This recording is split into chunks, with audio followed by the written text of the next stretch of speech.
আমরা ন্যায়ের পথে চলতে চাই, আমরা সত্যের পথে চলতে চাই, আমরা চলতে চাই আলোর পথে, আমরা চলতে চাই আল্লাহর পছন্দের পথে, আমরা চলতে চাই আল্লাহর সন্তুষ্টির পথে, আমরা চলতে চাই মুক্তির পথে, আমরা গড়তে চাই পবিত্র জীবন, আমরা পেতে চাই আল্লাহর ভালোবাসা, আমরা পেতে চাই জান্নাতুল নাইম। হ্যাঁ, আমরা এগুলি চাই, মন দিয়ে চাই, প্রাণ দিয়ে চাই, জানমাল দিয়ে চাই। কিন্তু কেবল চাইলে তো হবে না, পাবার উপায়টা তো জানতে হবে। কিভাবে জানবো সেই উপায়? আল কোরআন। আমাদেরকে ফিরে যেতে হবে আল কোরআনের কাছে। কোরআন বলে দিয়েছে এগুলি পাবার পথ।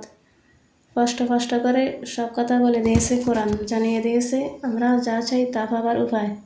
বলে দিয়েছে আমাদের এসব চাওয়া পাওয়ার সঠিক পথ, সহজ পথ, সরল পথ।